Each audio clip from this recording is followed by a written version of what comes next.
오늘 우리에게 주신 하나님의 말씀 보도록 하겠습니다. 오늘 우리에게 주신 하나님의 말씀은 마태복음 5장 4절 말씀입니다.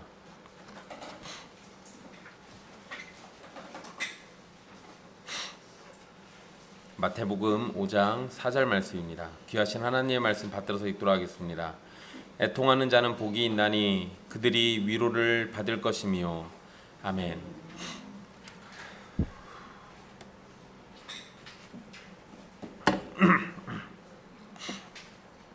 우리는 지난 시간 팔복의 첫 번째인 심령이 가난한 자가 복이 있음을 살펴봤습니다. 심령이 가난한 자가 아니라면 천국을 소유할 수 없습니다. 심령이 가난한 자는 세상의 눈에 가진 것이 없어 보일지 모르지만 그는 하나님의 나라를 소유했기 때문에 모든 것을 가진 자보다 진정한 복을 누리는 사람입니다.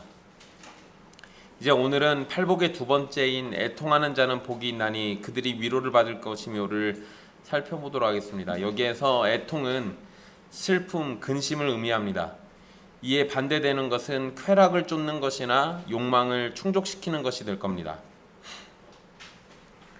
마음이 가난한 사람은 하나님을 찾게 됩니다. 그런데 하나님 앞에 섰을 때 자신들이 가진 죄로 인해서 하나님께 심판과 정죄를 받을 것과 거룩하신 하나님을 대적했다는 사실로 인해서 슬퍼하게 됩니다.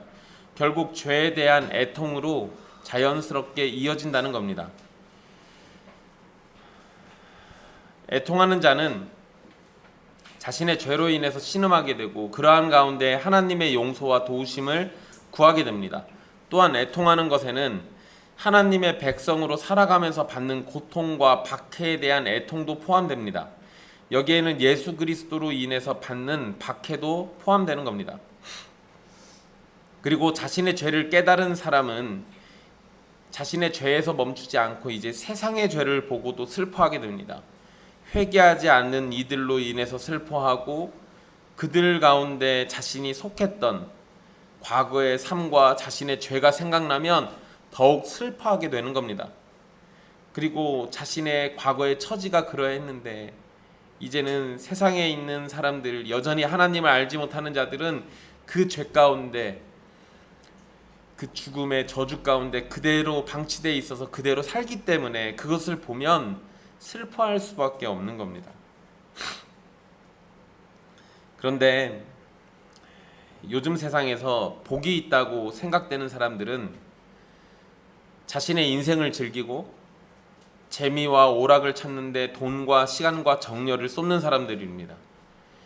유튜브에서나 또는 방송 프로그램을 보면 사람들이 많이 보는 것을 보면 여행 다니는 방송, 또 음식을 먹는 방송이 인기가 있습니다. 대리만족이라는 말로 표현들을 하죠. 불과 얼마 전까지는 그래도 직장에서 성공을 하고 학교에서 공부를 잘하고 자신의 분야에서 뛰어난 성적을 낸 사람들이 부러움을 샀습니다. 물론 지금도 그런 분위기는 어느 정도 있어요. 그런데 지금 시대를 주도하는 것은 만족감을 누리는 삶입니다. 좋은 직장을 다니지 못해도 해외여행을 다니면서 자신의 삶을 누리는 것을 더 부러워하고 빚을 내서라도 캠핑 다니면서 삶을 누릴 줄 알아야 행복하게 사는 것이라고 생각합니다. 이제 사람들의 가치관이 약간 좀 달라졌어요. 옛날하고 다르다는 겁니다. 그러니까 예전에는 자기 자리에서 성공한 사람들을 많이 부러워했어요. 지금은 그거 아니에요. 그냥 만족하면서 사는 사람들을 보면 그 자체로 부러워합니다. 나도 저런 삶을 사는 거를 동경하기도 해요. 그래서 그렇게 살려고도 하죠. 2010년도 정도부터 유행했던 단어가 있습니다. 욜로라는 말인데요. 당신의 인생은 한 번뿐이라는 말을 영어 앞글자만 따가지고 붙여놓은 표현이 욜로예요. 인생은 한 번뿐이니까 즐기면서 살자라는 겁니다. 그래서 20대, 30대 젊은이들에게 여행이나 맛집 투어와 같은 유행이 생겨난 겁니다. 재미나게도 인생은 한 번뿐이니까 즐기며 살자라는 얘기는 고대 그리스에도 있었던 말이고요. 성경에서도 이런 표현들이 등장합니다. 왜 그럴까요? 여러분 이건 새로운 게 아니에요. 타락한 사람들이 본성적으로 가지고 있는 행동의 태도가 이거거든요.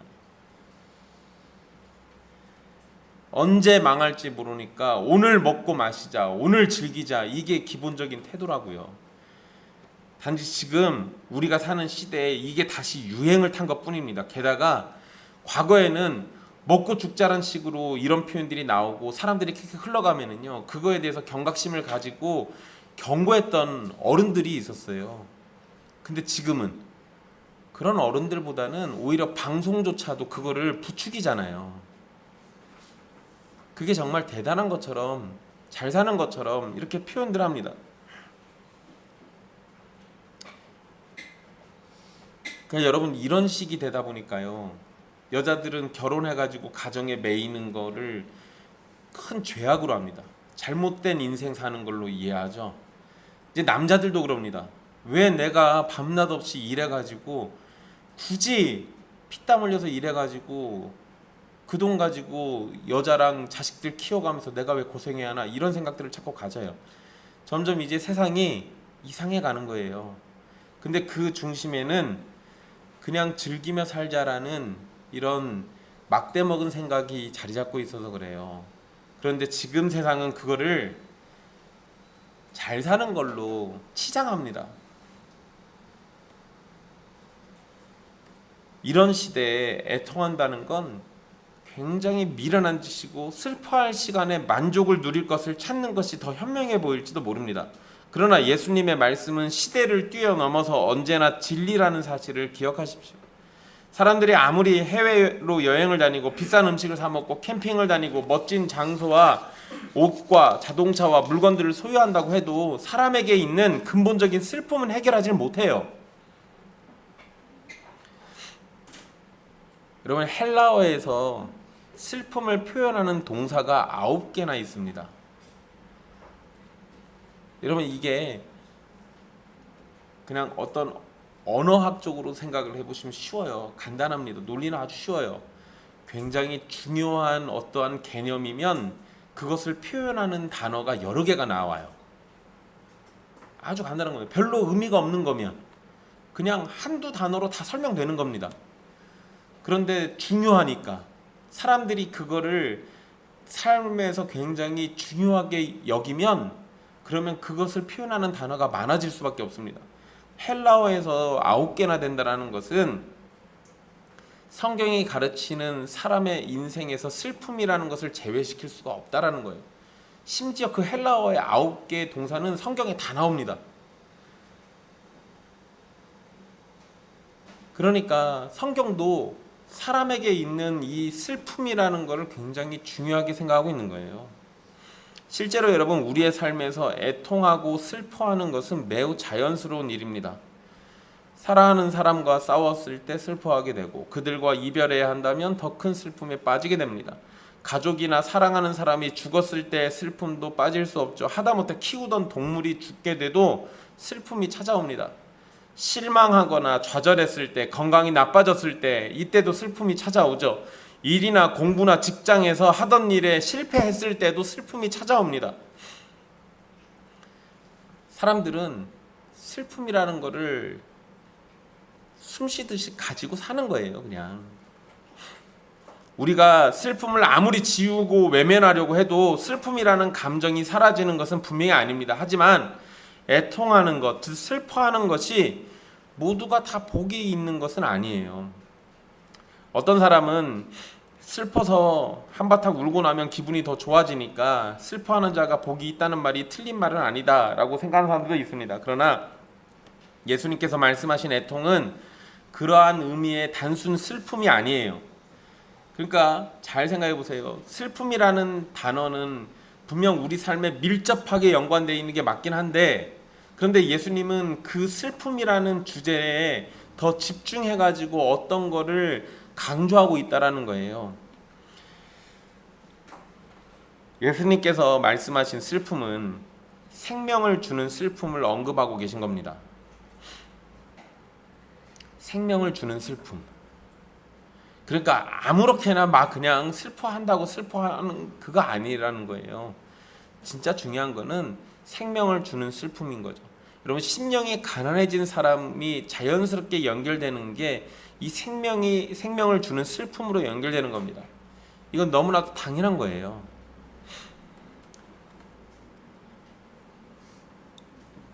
외로움과 좌절, 실망, 그리고 진정한 사랑의 마음에서 울고 싶은 만큼 실컷 울 수도 있습니다. 그러나 이렇게 했다고 해서 우리에게 생명을 가져다 주진 않아요. 예수님께서 말씀하시는 슬픔은 우리를 회개로 인도하는 경건한 슬픔입니다. 지난 시간에 심령이 가난한 자에 대해서 말씀드렸잖아요. 심령이 가난하다는 것은 우리에게 아무것도 없으며 우리는 아무것도 아니며 우리는 아무것도 할 수 없다는 것을 깨닫는 겁니다. 그 결과 우리는 스스로 구원할 아무런 능력도 지혜도 지식도 자원도 아무것도 없는 거지라는 사실을 깨닫게 되는 거예요. 이렇게 심령이 가난해진 사람은 자신이 도저히 구원받을 가능성이 자신 안에 없다는 것을 깨닫고 죄의 문제로 인해서 죽어 마땅한 존재라는 걸 깨닫게 됩니다. 그리고 그러한 것을 깨닫게 된다면 자신에게 닥칠 심판에 대한 두려움과 고통으로 슬퍼하게 되는 거예요. 내가 앞으로 마주하게 될 상황이 무엇인지를 깨닫게 되기 때문에 그 앞에서 슬픔이 찾아오는 것이고 그것으로 괴로워하게 되는 겁니다. 우리는 한 치 앞도 내다볼 수 없는 존재들이죠. 당장 무슨 일이 벌어질지 아무도 예측하지 못합니다. 그래서 여러분, 지금 애통해야 하지 않으면 나중에 없을 수도 있어요.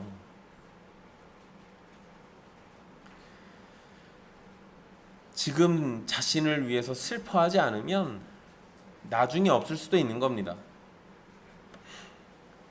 예수님께서 사용하신 애통이라는 단어는 성경에서 슬픔을 나타내는 9개의 헬라어 단어 중에 가장 강한 의미의 단어입니다. 이 단어는 주로 죽은 사람에 대한 슬픔을 나타낼 때 사용했고요. 통곡하는 정도의 슬픔을 나타낼 때 사용하는 단어예요. 그러니까 그냥 마음이 좀 울적해가지고 슬퍼하는 정도가 아니라는 거죠. 그 슬픔을 도무지 감출 수가 없어가지고 통곡하듯이 가슴을 찢으면서 우는 그 슬픔을 얘기해요. 심령이 가난해져서 나는 죽어 마땅한 존재임을 깨닫게 되었을 때, 내가 하나님의 심판을 피할 수 없다는 것을 깨닫고 망하게 되었음을 알게 되었을 때, 영원한 저주와 고통이 올 것을 깨닫게 되었을 때, 그때 그것을 슬퍼하는 것을 의미합니다. 기본적으로 자신의 처지를 바르게 깨닫고 슬퍼하는 사람을 말하는 거예요. 또한 세상의 죄를 보고 느끼는 슬픔도 여기에 포함됩니다. 아주 간단하게 생각하면 돼요. 여러분의 가족 가운데 예수님 믿지 않고 죽음을 향해서 살아가는 사람이 있다면 그가 영원한 지옥의 고통 속에서 지내야 하는데 그걸 알고도 슬퍼하지 않는 사람이 가족입니까? 그걸 알고도 슬퍼하지 않을 수 있어요? 그 사람은 그 사람이고 나는 나고, 이게 가능합니까? 여러분의 부모님이, 자녀가, 형제가, 친척이나 친구가 영원한 지옥의 고통을 당해야 하는데 그것을 아무런 감정 없이 대할 수 있는 사람이 있어요? 이걸 아무런 감정 없이 대하는 사람은 본인도 애통이라는 걸 모르는 거예요. 본인 영혼에 대해서도 슬퍼해 본 적이 없는 겁니다. 요즘 시대는 다른 사람이 어떠하든 자신만 중요하다는 생각을 갖도록 합니다. 그래서 어쩌면 우리 시대에는 다른 사람을 생각하며 슬퍼하는 감정이 전혀 어울리지 않을지도 몰라요. 하지만 그것은 세상에 속한 자들의 감정과 상태잖아요. 참되게 예수 그리스도를 믿는 성도는 하나님에게 받은 사랑이 있기 때문에 다른 사람을 향한 사랑이 생겨나게 되어 있는 겁니다. 하나님은 사람을 하나님의 형상으로 지으셨어요. 다른 걸로 지으신 거 아니라고요. 하나님의 형상으로 지으셨어요. 그래서 우리는 하나님의 형상을 가진 모든 사람을 향해서 감정이라는 것을 갖게 되어 있는 겁니다. 지극히 당연한 거예요. 특히 그들에게 악한 일이 생기고 심판과 저주가 있다는 것을 생각할 때 애통의 마음이, 슬퍼하는 마음이 생기지 않는다면 오히려 그런 사람은 자신의 믿음과 받은 은혜를 점검해 봐야 할 겁니다.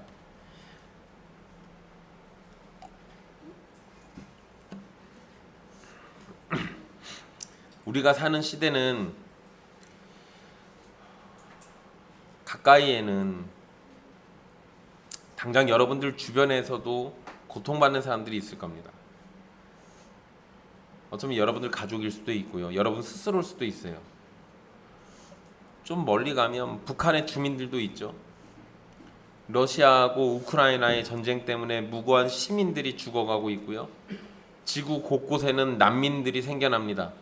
굶주림에 죽어가는 아이들도 넘쳐나요. 이런 세상을 알고도 애통을 모르는 기독교인은 성도라는 이름이 어울리지 않습니다.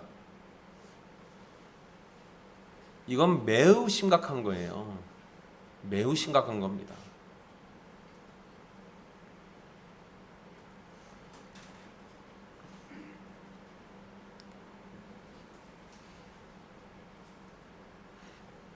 북한을 생각하면요, 어떤 사람들은 대번에 김일성, 김정일, 김정은 욕하는 사람들이 있어요.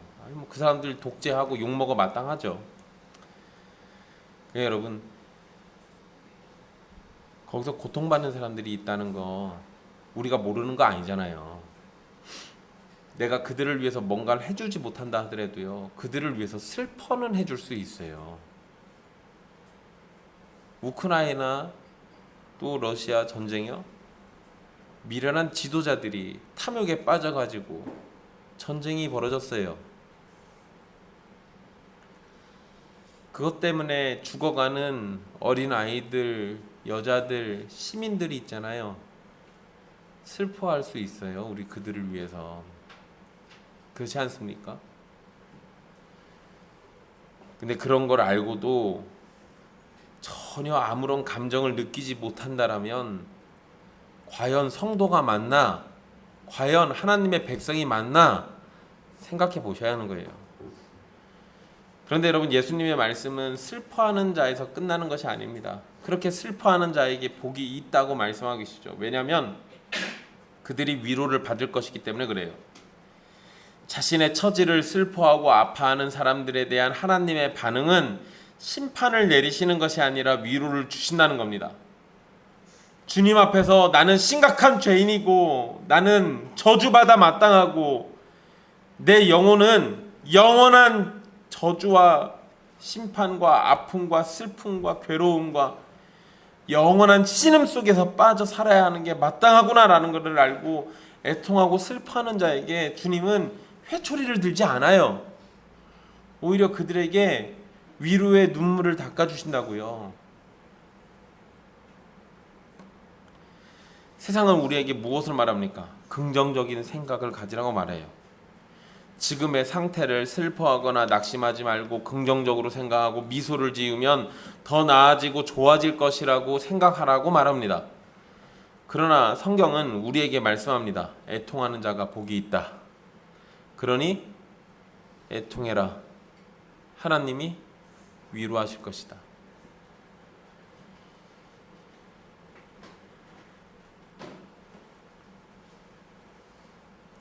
이사야 61장 2절에 모든 슬픈 자를 위로하되라는 말씀이 나옵니다. 자신들의 죄로 인해서 슬퍼하는 사람들이 나타나게 될 것인데 그들은 위로를 받게 될 겁니다.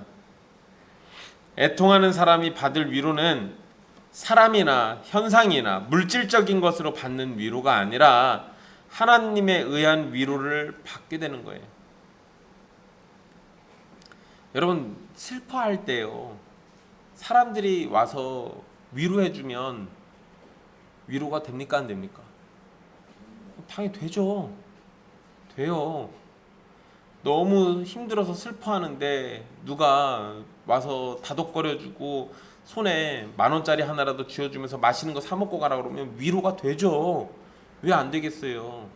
그런데 여러분, 그런 위로를 뛰어넘는, 그냥 고작 그런 것들도 우리에게 위로가 되는데 하나님이 위로해 주신다면 이게 비교가 되냐고요.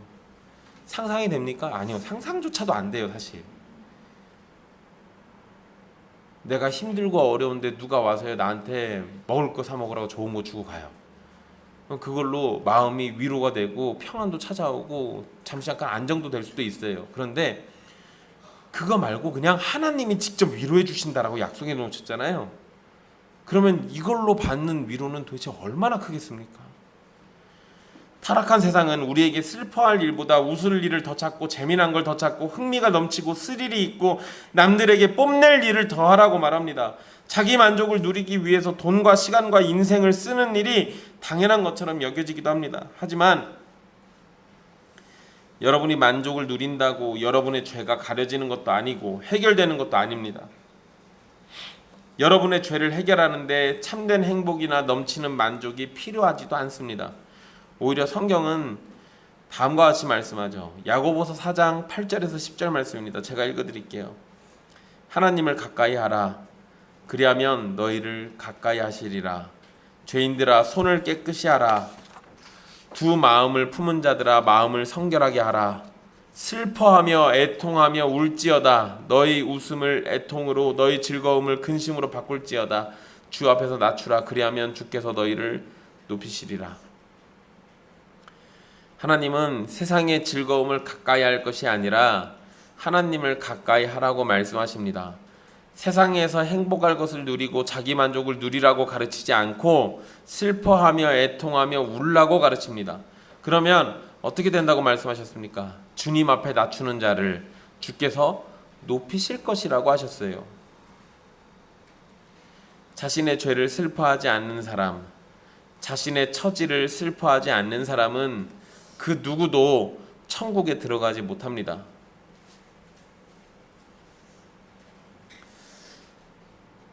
여러분, 이건 당연한 거예요.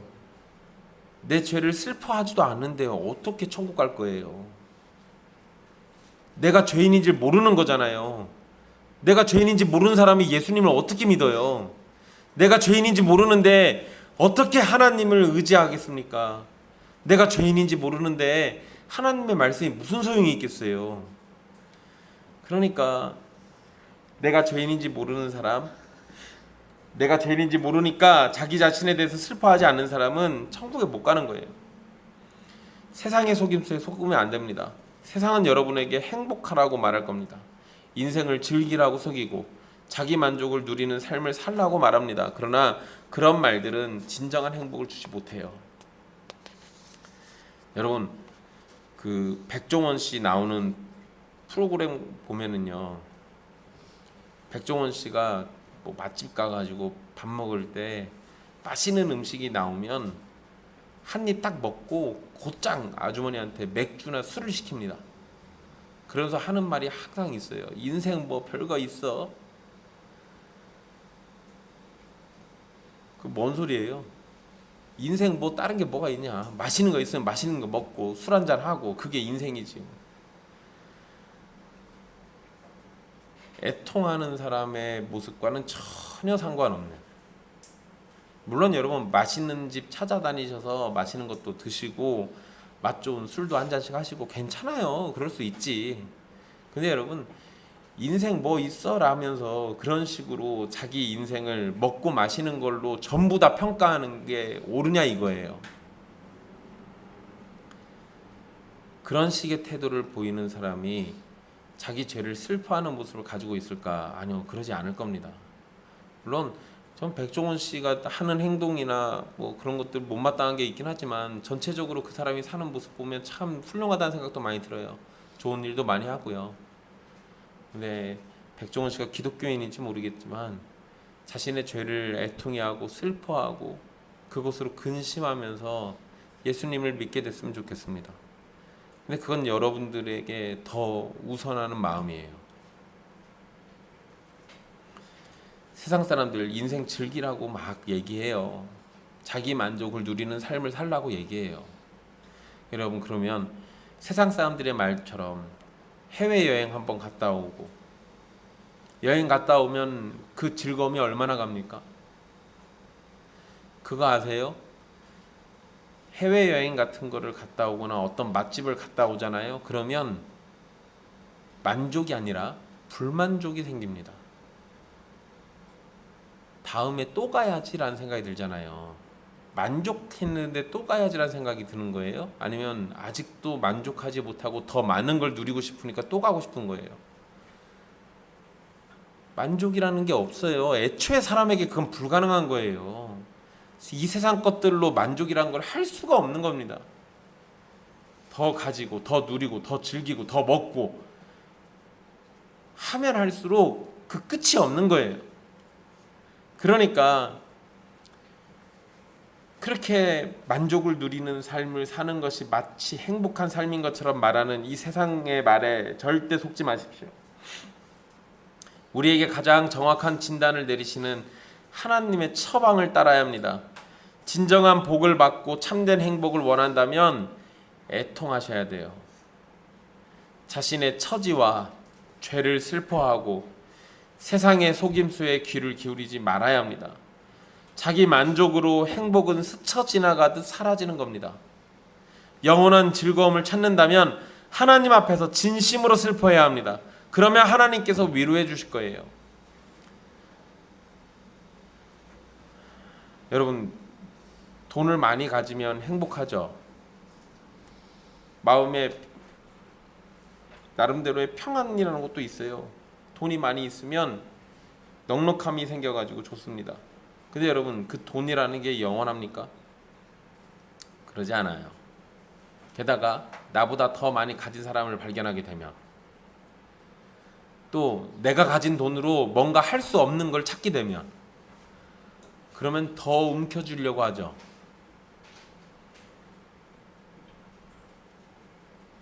이건 뭐든 다 동일한 거예요. 우리는 자꾸만 그런 것들에게 속는 거라고요. 자꾸만 그런 거에 속아요.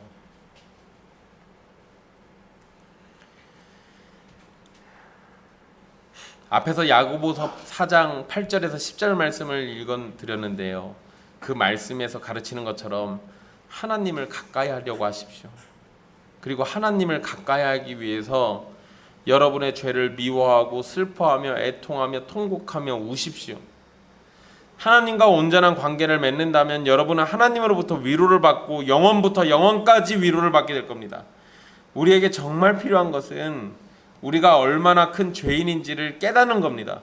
여러분은 죄를 부인하고 거짓된 얼굴을 할 수도 있습니다. 그러나 사람은 얼마든지 속일 수 있지만 하나님은 속일 수가 없어요. 여러분은 죄를 인정하고 자신을 바꾸려고 직접 노력할 수도 있습니다. 그러나 여러분 스스로의 노력으로 여러분을 직접 완벽하게 바꿀 수는 없어요. 물론 바꾸는 흉내, 신용은 얼마든지 낼 수 있습니다. 경건한 척 할 수 있고 거룩한 척 할 수도 있습니다. 은혜를 받은 척 할 수도 있어요. 하지만 진정한 은혜는 애통하며 하나님과 참된 관계를 맺는 것은 사람의 힘으로는 불가능해요. 그래서 잘 생각해 보세요. 심령이 가난해지는 것도 원래 사람의 힘으로는 불가능한 일이었어요. 원래 시작부터 불가능한 거라고요. 애통하는 거요. 진짜로 애통하는 것도 사람의 힘으로는 이거 불가능한 일이에요. 근데 여러분, 이게 다 나에게 불가능하다라는 걸 알게 됐을 때 그러면 내가 가지는 자연스러운 반응이 뭐여야 맞을 것 같아요? 그게 내 힘으로 안 되니까 슬퍼해야겠죠. 그게 정상적인 반응이잖아요. 이러한 처지, 심령이 가난한 사람이 되고 절망적인 처지를 깨달아서 슬퍼하고 자신이 하나님께 얼마나 큰 잘못을 저질렀는지 깨달아서 죄인된 심정으로 슬퍼하고 자신이 지은 죄가 얼마나 추악한지를 깨달아서 하나님 앞에서 가슴을 치며 후회하고 슬퍼하는 것이 우리에게 필요한 겁니다. 구원은 회개를 통해서 옵니다. 그리고 회개는 애통을 통해서 옵니다. 애통하지 않는 회개는 회개가 아니에요. 그래서 하나님은 우리가 애통하기를 원하시는 거예요. 회개를 단순 후회로 생각하는 사람들이 있습니다. 회개의 시작은 후회로부터 시작해요. 근데 후회는 회개로 들어가는 머릿말쯤인 거지 진짜 회개가 아니에요. 후회한 것 때문에 거기서 멈추는 게 아니라 애통하고 슬퍼하는 것으로 넘어간다고요. 내가 이렇게 살았다가는, 지금처럼 살았다가는 나에게 답이 없구나. 영원한 형벌이 남았구나. 지금 내가 이 땅에서 사는 삶이 어쩌면 내가 누릴 수 있는 가장 행복하고 좋은 시간일지도 모르겠구나. 그럼 생각해 보세요. 하루하루 시간이 지나갈 때마다 나는 지옥의 저주가 가까워지는 거잖아요. 하루하루 시간이 지나서 내가 죽음이 가까워지면 질수록 어떻게 만족하고 평안한 삶을 살 수 있겠습니까? 지옥이 점점 내 앞에 다가오는데 그럴 수가 없잖아요. 그래서 정상적이라면, 진짜 자기 자신의 처지를 제대로 깨달았다면 시간이 지날수록 애통해하고 슬퍼하는 게 당연한 거예요.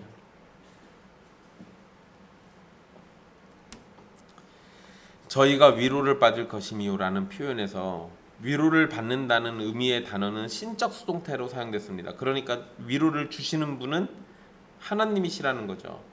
하나님께서 직접 위로해 주실 겁니다. 여러분의 아픔과 슬픔을 알고 계시기 때문에 여러분이 참되게 회개하는 마음으로 슬퍼하며 주님 앞에 섰을 때 주님은 여러분의 진심을 알고 여러분의 눈물을 닦아주실 겁니다. 결국 본문의 참된 의미를 살려서 읽는다고 한다면 이렇게 읽을 수 있을 겁니다. 슬퍼하는 자는 복이 있는데, 왜냐하면 하나님께서 그들을 반드시 위로해 주시기 때문이다. 애통하는 사람들만 위로를 받게 될 겁니다. 하나님의 위로는 그냥 불쌍한 사람에게 있는 것이 아니에요. 불쌍하고 처지가 딱한 사람을 향해서 긍휼을 베푸시는 하나님이 맞긴 한데요. 하나님의 위로는 불쌍한 사람들에게 가지 않고 애통하는 사람들에게만 가요. 그러니까 하나님께 위로받고 싶으면 애통하셔야 한다는 겁니다. 요한계시록 21장 3절 4절에서 이러한 점을 분명하게 밝혀주고 있습니다. 하나님이 그들과 함께 계시리니 그들은 하나님의 백성이 되고 하나님은 친히 그들과 함께 계셔서 모든 눈물을 그 눈에서 닦아주시니 다시는 사망이 없고 애통하는 것이나 곡하는 것이나 아픈 것이 다시 있지 아니하리니 처음 것들이 다 지나갔음이로라. 아멘. 하나님의 위로는 하나님이 자기 백성들과 함께 계시면서 그들의 하나님이 되시고 그들은 하나님의 백성이 되는 겁니다. 그리고 여기서 끝나지 않아요. 하나님은 친히 그들의 모든 눈물을 닦아주시며 그 어떠한 슬픔과 고통도 사라지고 하나님으로부터 오는 모든 좋은 것이 있을 것이라고 선언해 주는 겁니다. 마태복음 11장 28절에 보면 예수님께서 수고하고 무거운 짐진 자들아 다 내게로 오라 내가 너희를 쉬게 하리라 라고 말씀하셨어요. 여기에서도 마찬가지입니다. 자신이 무거운 짐진 자라는 것을 알지 못하면, 자신의 죄가 얼마나 큰지를 알지 못한다면 쉼을 얻으려고 생각조차 하지 않을 겁니다. 자신의 죄가 어깨를 짓누르는 것을 깨닫는 사람만, 그리고 그 죄로 인해서 하나님의 심판이 가까이 임박해 있음을 깨닫는 사람만 예수님께 나와서 죄짐을 벗어버리고 쉼을 얻을 수 있는 겁니다. 여러분의 죄를 애통하고 고백한다면 여러분은 하나님의 위로를 받게 될 겁니다. 그리고 그렇게 하나님과 온전한 관계 속에서 위로를 얻게 될 때 진정한 기쁨과 참 행복을 누릴 수 있는 겁니다. 자녀들이 죄를 짓게 되면요, 자녀들이 죄를 지었을 때 그것이 잘못인지 알지 못하고 행동하고 있으면 부모의 노여움을 사게 됩니다. 죄를 계속 짓고 있는데 그거를 방치해 두는 부모는 기본적으로 자녀에 대한 애통이 없어요. 자식이 계속 죄 짓고 있는 걸 내버려 두면 뭐 하는 겁니까? 애통이란 감정이고 뭐고 아무것도 없어요. 그냥 내버려 두는 거죠. 저 녀석이 나중에 커서 지옥을 가든지 하나님의 영원한 저주를 받든지 불구덩이에서 활활 타면서 그 영혼이 씨름하고 소리를 지르든지 말든지 관심 없는 거잖아요.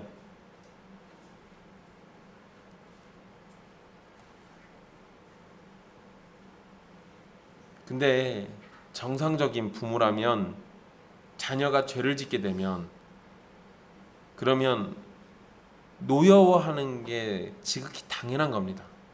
그 노여워하는 거는요, 부모의 감정 때문에 그럴 수도 있지만 정상적인 신자의 부모라면 하나님 앞에서 거침없이 죄를 짓고 있는 자식 때문에 분노하고 그 영혼을 불쌍히 생각하니까 화를 내야 하는 게 맞아요. 그게 당연한 거라고요.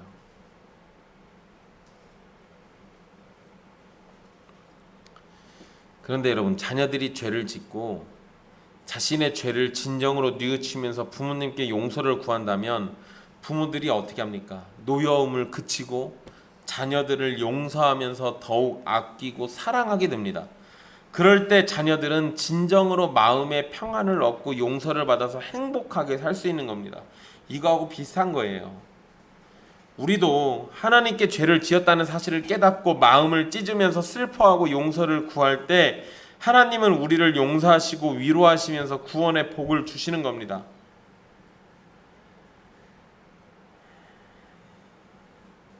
나쁜 짓 했는데 그거에 대해서 노여워하지 않으면 자식들은 뭘 배우는 거예요? 내 죄가 아무것도 아니구나. 이렇게 해도 괜찮구나. 이거 배워요. 이거 배우는 겁니다. 여러분, 지금 사회에서 벌어지는 문제들, 당장 그 초등학교 교사가 학부모의 계속된 그런 어떤 갑질 때문에 자살했잖아요. 뭐 학부모만 문제겠습니까? 아마 그 자식하고도 연관된 문제들이 있을 거예요. 근데 그것뿐만 아니라 학교에서 선생님들이 아이들 때문에 당하는 심각한 피해가 많아요. 요즘 애들이 수업 시간에 무슨 라면 먹으면서 막 인터넷으로 그거를 찍어서 올리고 뭐 난 걔네들 제정신인가 싶어요. 근데 여러분, 그런 놈들이 왜 그렇게 행동하는지 아십니까? 부모가 그런 자식을 보고도 애통해하지 않고 키워서 그래요. 죄를 짓는 망나니 그런 자식들을 놓고도 애통해하면서 자식을 대하지 않으니까 부모가 죄를 죄라고 여기지 않는데 그 자식들이 죄를 죄로 여기겠습니까?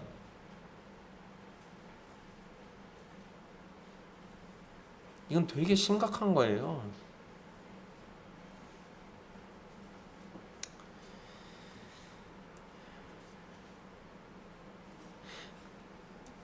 또 여러분, 자녀들 양육하는 데 있어서 심각한 근심과 걱정거리들이 많잖아요.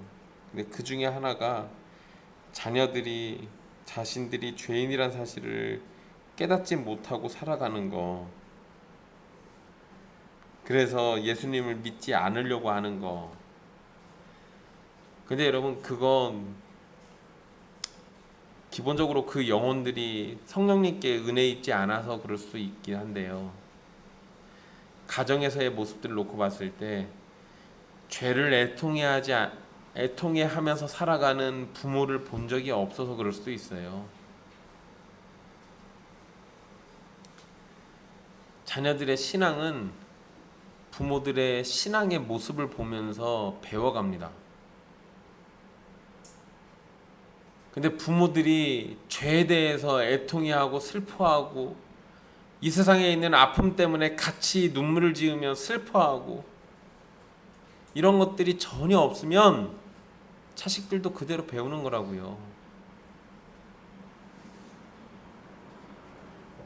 우리도 하나님께 죄를 지었다는 사실을 깨닫고 마음을 찢고 슬퍼하고 용서를 구하게 되면 하나님은 우리를 용서하시고 위로하시면서 구원의 복을 줄 겁니다. 그러니 여러분들이 먼저 그런 모습을 보이십시오. 또 여러분의 자녀들, 여러분들의 가족들이 그렇게 되기를 또 바라십시오.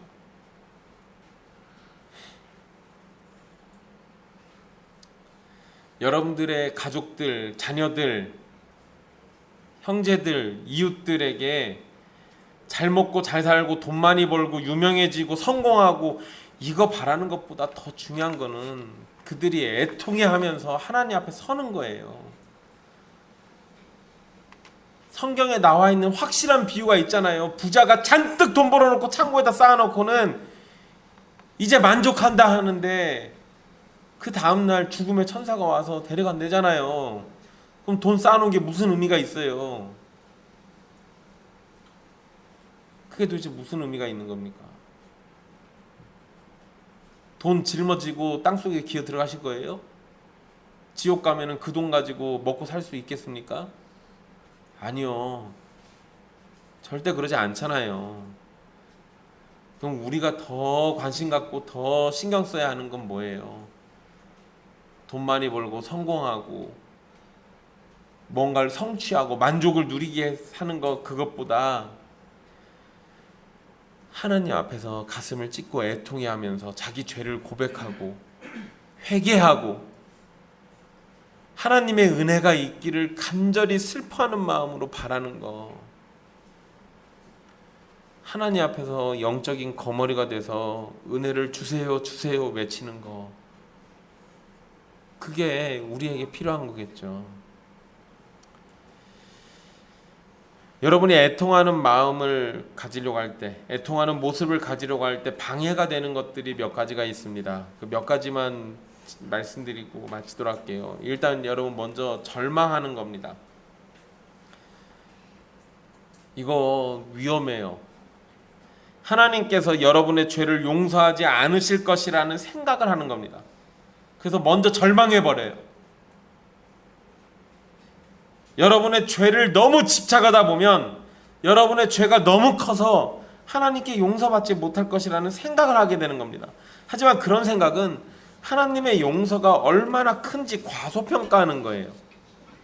하나님께서 정말로 용서하지 않으실 것이었다면 죄를 저지르는 순간 우리를 죽이셨을 겁니다. 그런데 그렇게 하지 않으신 건 왜 그러신 거예요? 회개할 기회를 주시는 거죠. 용서를 구하고 돌아오라는 하나님의 자비가 있는 겁니다. 그러니까 절망하지 마십시오. 절망은 나중에 지옥 가서 하시면 돼요. 이 땅에 사는 동안은 절망보다는 애통하려고 여러분의 마음을 쏟으십시오. 두 번째로 애통에 방해가 되는 건 자만입니다. 이건 절망에 전 방대되는 태도인데요. 사람이 자기 스스로를 나는 나쁜 사람이 아니고 내 죄가 심판받을 정도로 나쁘지 않다고 생각하는 거예요. 이런 사람들은 결코 애통하지 않습니다. 그리고 애통하지 않아도 자신은 이미 용서받았다고 착각하기도 합니다. 그러나 그런 착각에 속지 마십시오. 거룩하신 하나님 앞에서 어떠한 죄도 용서받거나 그냥 지나칠 수 없습니다. 이 정도면 괜찮지. 이 정도면 나는 꽤 쓸만한 사람이야. 이 정도면 뭐 애통하지 않아도 하나님이 용납해 주실 거야. 이런 자만 다 버리라는 거예요. 예수님은 산상설교에서 마음으로 지은 죄도 죄라고 가르치셨습니다. 행동으로 옮겼을 때만 죄가 아니라 마음으로 생각한 것조차도 죄라고 여기시는 것이 하나님의 판단입니다. 그렇다면 우리의 죄가 가볍다고 생각하는 것은 절대로 합당하지 않은 생각이에요. 여러분들이 마음으로 죄를 짓습니까? 안 짓습니까?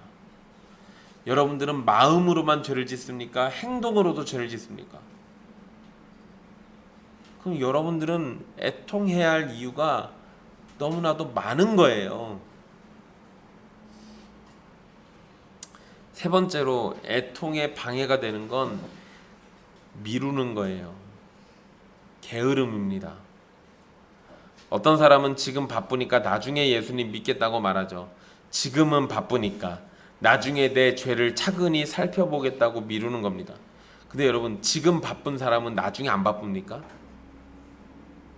언제 안 바빠요? 요양원 들어가면 안 바빠요.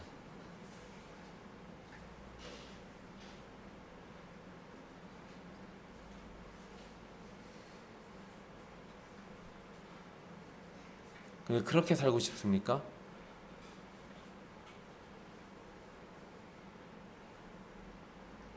일생을 죄짓다가 숨이 꼴딱꼴딱 넘어갈 때 그제서야 하나님 앞에 나아오겠다고 그런 얄팍한 생각 하지 마십시오. 죽을 병에 걸린 사람이라면 지금 당장 최대한 빨리 가능한 모든 방법으로 치료하려고 할 겁니다. 죽을 병에 걸린 사람이 치료를 늦추지는 않아요. 마찬가지로 죽어 마땅한 죄를 저지른 사람은 지금 당장 슬퍼하고 회개하며 하나님께 돌아와야 하는 겁니다. 그러니까 미루지 마십시오. 그리고 여러분, 이거는요, 우리 아이들에게도 해당돼요.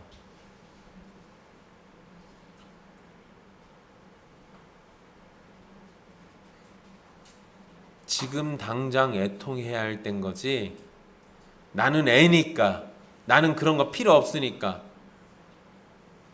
여러분, 애니까 그런 생각, 아이니까, 내가 나이가 좀 어리니까 그런 생각 가져도 하나님이 용납하실 거라고 생각하는 거?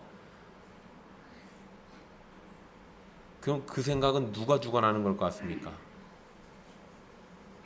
마귀가 타락한 그 본성을 붙잡고 그렇게 하는 거예요. 마귀가 속삭이면 타락한 본성이 옳았구나 하고 그렇게 한다고요. 그 죄는 누구에게 묻겠습니까? 마귀의 말에 동조한 그 아이에게 물을 거예요. 그러니까 미루지 말라고요. 목사님, 저는 아직 살 날도 많고 아직 슬픔도 잘 모르고, 목사님 말씀하시는 거 들어보면 예수님 믿어가지고는 내 삶에 별로 재미가 없을 것 같은데 좀 더 누려보다가 그러다가 나중에 한번 해볼게요. 그것도 미루는 거잖아요. 그렇게 하루 이틀 미루다 보면은 결국에는 요양원에 가든지 침몰하는 물속에서 회개한다니까요. 근데 그럴 기회가 있을 거라고 생각합니까? 지금 안일하게 생각하는 사람은 요양원에 들어가서도 안일하게 생각해요. 지금 하나님을 외면하면서 생각하는 사람은 침몰하는 배에서 하나님 찾는 게 쉽지가 않아요. 그리고 지금 계속 외면하면 알지 못하는데 알지 못하는 하나님에 대해서 어떻게 부르짖고 어떻게 애통할 거예요? 무엇을 애통할 거냐고요? 시간 많다는 거짓말에 속지 마세요. 마지막으로 애통에 방해가 되는 건 경박스러움입니다. 하나님의 진리를 말하는데 경박한 것은 너무도 추악한 거예요. 여러분, 지금 여름 수련회들 막 온 교회들이 다 하고 있을 겁니다. 수련회 가면은 보통 뭐를 참 많이 해요. 수련회 가면 찬양 집회 같은 거 막 많이 합니다. 막 엄청 신나게 노래도 불렀다가 슬픈 노래도 불렀다가 저녁 되면은요, 저녁 집회 때 막 방방방방 뛰다가 슬픈 노래 몇 곡 같이 부르다가 기도시키죠. 억지로 막 눈물 짜게 만들어가지고 기도하게 해요. 그리고 난 다음에 그 뒤에 또 막 기쁜 찬양 부르면서 막 우리 구원받았다고 또 막 이럽니다. 그런 만들어진 애통과 경박스러움에 여러분들을 내던지지 마십시오. 예전에도 한번 말씀드린 적이 있는데요. 트로트 찬양 부른다는 목사가 있죠. 지금도 활동하더라고요. 최근에는 돌아온 김집사인가 김집사가 교회를 떠났다가 다시 돌아왔대요. 찬양 제목이 그래요. 근데 여러분, 그 목사가 부른 노래들 보면요, 노래들 중에는 가사 내용에 예수님의 고난과 십자가를 말하는데 분명 복음을 말하고 있긴 한데 사용하는 도구는 트로트하고 우스꽝스러운 춤이었어요. 사람들에게 친근하게 다가가려는 시도는 알겠는데 하나님을 웃음거리로 만드는 것은 애통에 전혀 도움이 안 됩니다.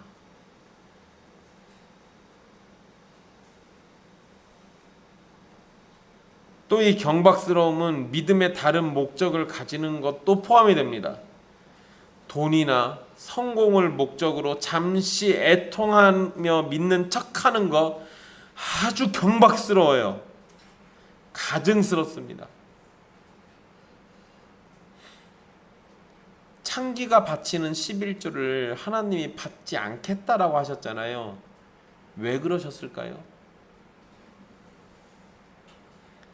창기가 11조를 드리는 순간에는 신자고, 그리고 집에 돌아가서 다시 본인의 일을 할 때는 몸을 파는 창녀고, 또 거기서 번 돈 들고 와가지고 11조 바칠 때는 하나님의 백성이고, 또 세상 나가서는 몸 파는 하나님 앞에 죄인이고, 이거 반복하는 거잖아요.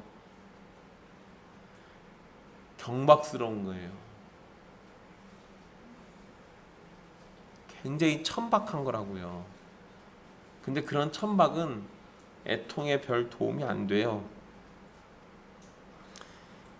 하나님을 믿고자 한다면 돈이나 성공, 이런 다른 목적 같은 거 두지 마시고 그런 것들 다 버리고 하나님이 원하시는 애통에 집중해야 하는 겁니다. 자신의 영혼에 집중하라는 거예요. 또 여러분들의 가족들, 믿지 않는 형제, 자매, 부모들, 그들의 영혼에 집중하면서 애통하셔야 하는 거예요. 사랑하는 형제, 자매 여러분, 여러분이 슬퍼하는 자가 되기 위한 가장 빠르고 확실한 길을 알려드리겠습니다. 여러분들이 슬퍼하는 자가 되기 위해서요, 가장 쉬운 방법은 여러분의 죄를 보는 게 아니에요. 여러분의 죄 때문에 죽으셔야 했던 예수님과 예수님의 십자가를 보는 겁니다. 예수님께서 자기 백성을 구원하시려고 죽으셨어요. 성자 하나님이 죽으셔야만 할 정도로 백성의 죄가 심각한 거였습니다. 예수님께서 십자가를 지시기 위해서 받으셨던 고난을 묵상하고 죄인을 구원하시기 위해서 죽으신 예수님을 묵상하십시오. 그분이 애통하고 슬퍼하는 사람들 찾아다니면서 위로하고 병 고쳐주고 그들과 함께 하셨던 그 장면들을 보시면 돼요.